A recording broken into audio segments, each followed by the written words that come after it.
Good afternoon to all the dignitaries on the dais and off the dais. I am presenting a case.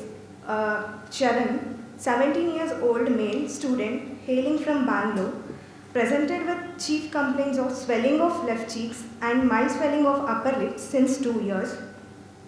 He was normal 2 years back, and then he developed episodes of swelling of cheeks and lips, which was on and off. Each episode lasted for about 1 to 2 hours initially. There was no aggravating factors. It relieved on its own sometimes and with antihistamines. No history of breathlessness or wheezing. No history of skin rashes. No history of fever or loss of appetite or difficulty in swallowing. No history of loss of weight. No history of pain abdomen or loose stools. He had similar episodes from 2021, 4 to 5 episodes till June 2023, with symptom-free period of 5 to 6 months. With this complaint, he had visited multiple specialties. Initially, he had gone to dentist. Dental examination was done and it was normal. He went to dermatologist as well, and he was advised to take tablet bilastine, that is antihistamine, after which his symptoms subsided. In view of repeated episodes, he consulted general physician and he was found to have cervical lymphadenopathy, for which CT neck was advised, and it showed cervical lymphadenopathy and no CL adenomas. And Nishchitha, you can hold it here, yeah. Any discussion? So, this patient obviously has an intermittent recurrent swelling of the lips and the cheeks. So, what sounds like a allergy or angioneurotic edema, as we were discussing in the morning after Chandrasekhar's talk. And the things we need to notice is whether there is other features of allergy in elsewhere. You always look for a mucosal allergy like rhinitis, nasopharyngeal allergy, eye itching, wheezing, and urticaria. None were there. So it is predominantly angioneurotic edema, non-itchy, presenting predominantly the lips and the cheeks, and with no other allergic diathesis. If the patient has got multiple allergic diathesis, then it is always a part of that allergic diathesis, easy to probably is an IgE mediated or allergic phenomena. In the absence of that, then we may have to think of other causes for angioneurotic edema, and this says there is no family history. So one of the differential diagnoses is hereditary angioneurotic edema. Anything else you want? See, the other possibility you need to consider is whether it is responsive to antihistaminic or not. So if you look at the history, I think each time when he got admitted previously, the antihistamines were given, the patient used to respond. And whenever he had some severe worse feeling, he used to take antihistamine. Only off late he needed the admissions and use of steroids. So there is we call it as histamine responsive angioedemas or histamine responsive urticarias, but here it's only an isolated angioedemas. Now, usually hereditary angioedema are not antihistamine responsive. They don't respond to antihistamine. You pump any amount of antihistamines, it takes its own sweet time of a day or two to slowly resolve, or max you get a good response when you use adrenaline, and to some extent with the steroids. More often it is to an adrenaline where the angioneurotic edemas of hereditary angioedema responds.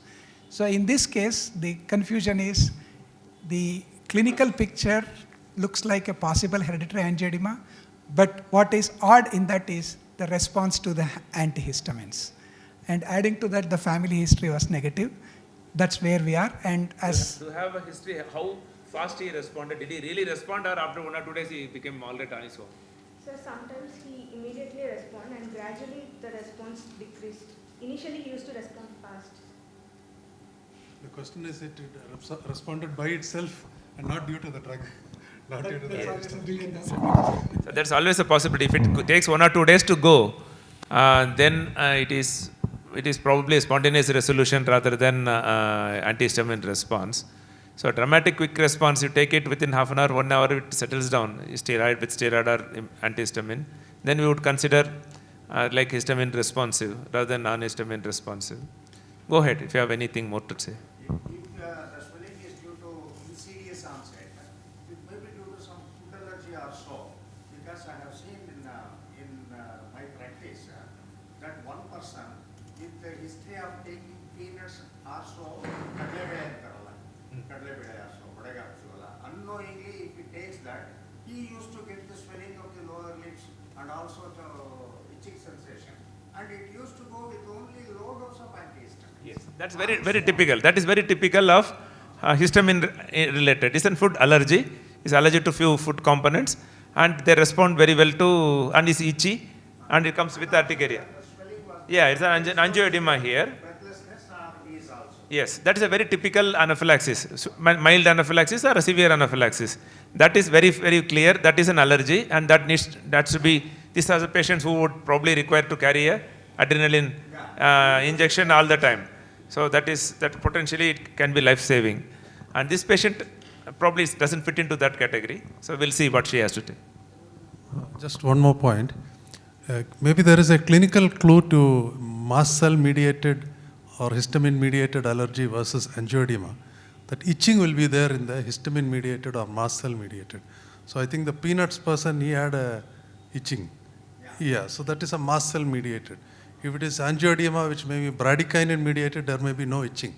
Am I correct? So itching is a very good clue to differentiate. Usually bradykinin induces pain, histamine induces itching. I mean, that's a typical differentiation you have. But of course, the rule in clinic, it's a soft sign, and the patient, how much he perceives is always an issue. But clinically, he never had much itching. It usually used to be a swelling. Also somehow not painful, it was more distressing because since it was more on the face. No history of similar complaints in the family.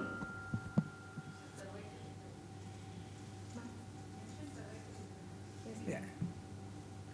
Yeah, I think one thing which we ignored is cervical lymphadenopathy. One of the very senior physicians who I worked with used to say, when you see a patient and you make a diagnosis, ask yourself, what is the point not fitting in with the diagnosis? So in this case, the cervical adenopathy is standing out. So a wise clinician will go after the cervical nodes. And depends also how big the cervical nodes are. There is not much of a mention about cervical adenopathy. With even the dandruff, if somebody has a dandruff, can cause cervical adenopathy and viral illnesses. But if the persistent, significant cervical adenopathy, of course, that needs to be addressed. Drug history, he was taking tablet desloratadine and antihistamine SOS. Personal history, diet was mixed, appetite normal, sleep was adequate with bowel and bladder regular and normal. So what would be the differential diagnosis? I think we have discussed. I think we have discussed the differential diagnosis already. Anybody else to add anything?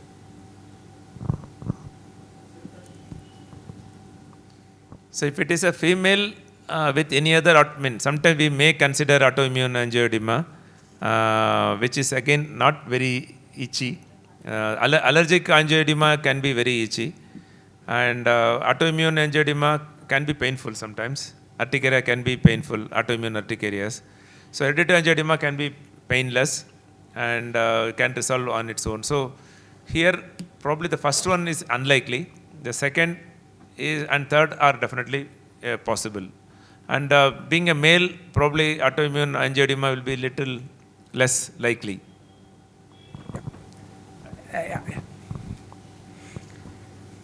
General physical examination, patient was moderately built and nourished, vitals were stable, swelling of left cheek was present, systemic examination was normal, and course in the hospital.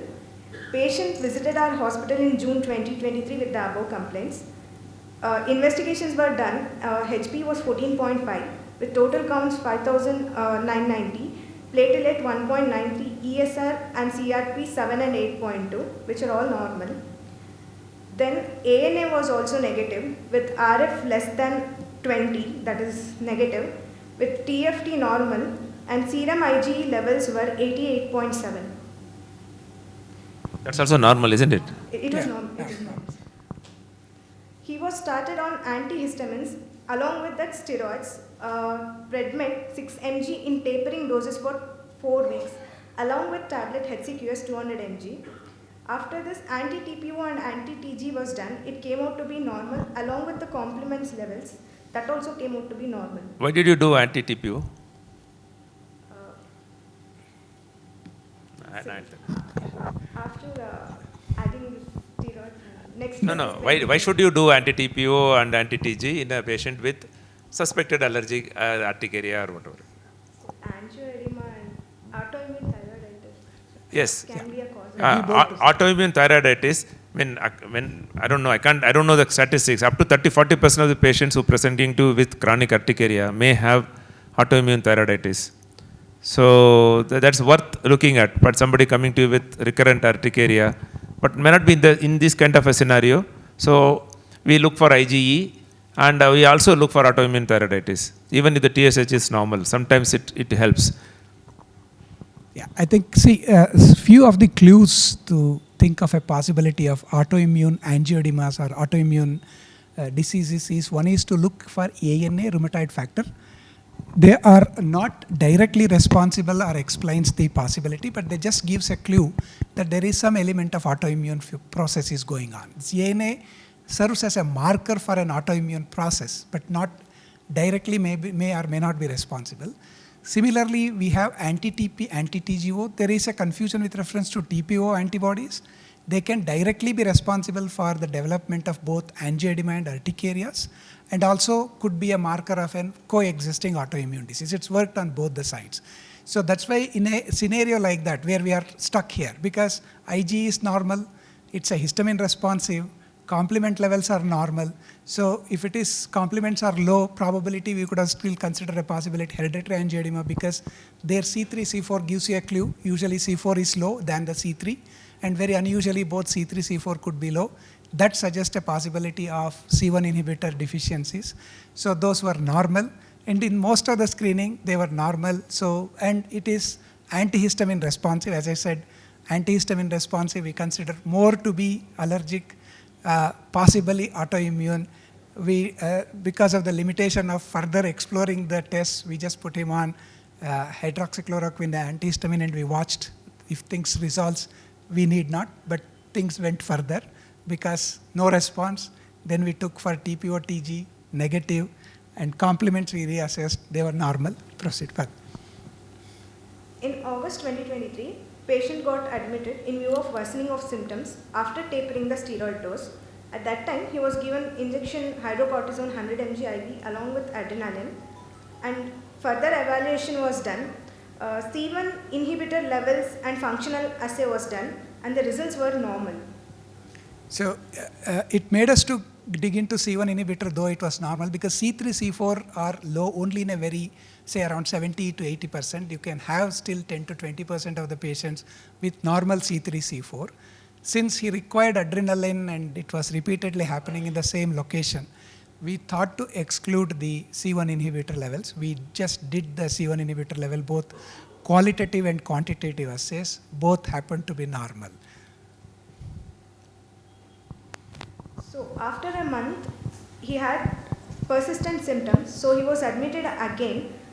He was treated with IV steroids at that time for a day, and he was discharged with methotrexate, MMF, and oral steroids dose was increased to 15 mg per day. At this point, diagnosis of autoimmune angioedema was considered. He had persistent lip swelling and difficulty in swallowing. In view of this, tablet MMF and steroids were increased. That is, tablet Visalone was increased to 30 mg per day. Tryptase levels were sent to rule out systemic mastocytosis, which came out to be negative. After 2 weeks of treatment, the frequency and severity of episodes had reduced, and gradually angioedema has stopped now. Since a month, patient is asymptomatic, and he is currently on tablet MMF 1 gram and tablet Visalone 10 mg per day. Yeah, here we are stuck in a position where we cannot completely prove that whether it's an autoimmune disease. So there are two terminologies which are used in the literature. They consider to call this as a idiopathic angioedema. Idiopathic angioedema without urticaria, because he never had an urticaria. And the studies indicates that quite a good number of them respond to immunosuppressives. And so whether we should call it as autoimmune angioedema or urticaria, or to call it as idiopathic and treat it as an autoimmune urticaria is always a question. So here, for logistic reasons, we called it as autoimmune angioedema, but in literature, still it is considered and called as idiopathic angioedema.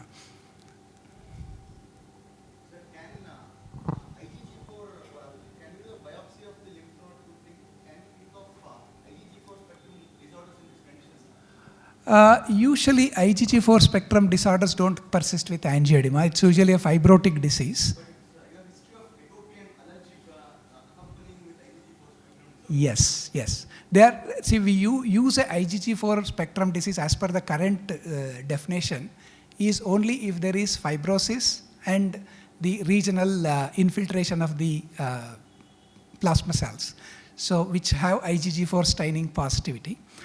There are instances, but there are still to clearly define. There are conditions where there is a skewing of immune response towards IgG4, because skewing to IgG4 and IgE are more or less in the same pathways. And it's been often said that the rise in IgG4 can also have an allergic-like manifestations. In his, I don't think we did the IgG4 levels, but if the IgG4 skewing is there, we can presume it to be skewing towards allergy type of IgG4. But you don't put it under the spectra of IgG4 spectrum disease because you need those stratiform fibrosis or those regional things. But certainly, we do see quite a good number of patients, especially young patients, who have a high IgG4, normal IgE, presenting with an allergic diathesis or allergic manifestations. They do really good with add-on hydroxychloroquine or immunosuppressants.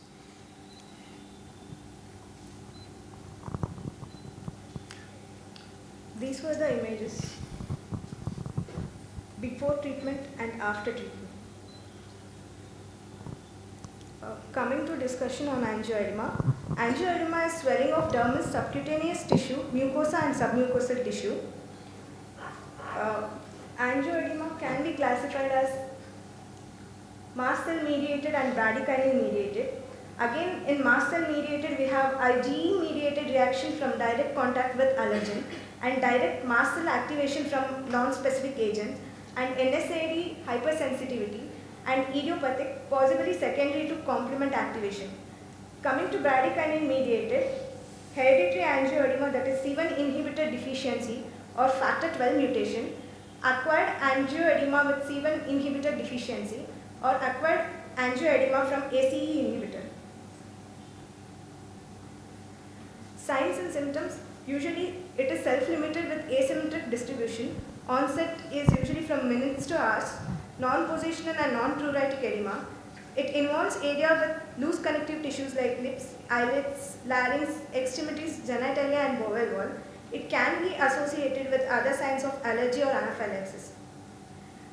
Difficulty in breathing and swallowing can be seen in severe cases, and abdominal cramps as a result of digestive tract swelling can be seen in severe cases and in hereditary angioedema. This is the stepwise management which is considered when idiopathic angioedema diagnosis is made. In step 1, we avoid the triggers, for example NSAIDs or any other physical triggers if present, and we give a monotherapy with second generation antihistamine. In step 2, we can increase the dose of the antihistamine given in the step 1 or add another second generation antihistamine or a leukotriene receptor antagonist or a first generation antihistamine. In step 3, dose advancement of potent antihistamine as tolerated can be done. In step 4, we add an alternative agent, omalizumab or cyclosporin or any other anti-inflammatory agents, immunosuppressants or biologics. Good, I think it's a good, very good summary. One of the drugs which should be avoided could be, you should add ACE inhibitors as well. Somebody has lot of urticaria, angioedema. ACE inhibitor, if it is possible to change the ACE inhibitor to something else, that would be useful. I think that clearly suggests that this is a classical way of management. That's how we went step by step. The only thing is that because of the limitation of the castings, since most of the thing, the investigations were not done in one single shot. The best would have been is to do the tryptase, IG, and all those in one shot, but that was not possible. We took step by step even in the investigations. But as you could see, that's a classical advice given when you land up as an idiopathic angioedema, as we sit with it, the end of the day, the last point to treat is to use immunosuppressants. And he really did responded to the immunosuppressants. Didn't do well with methotrexate. We need to go up to mycophenolate maftil. With maftil, he is really doing good. I think we could pull him out of steroids, and he is able to attend the classes which he was missing from last 3 to 6 months. Any questions from the audience? Then we can close this. Thank you, Dr. Nishchitha.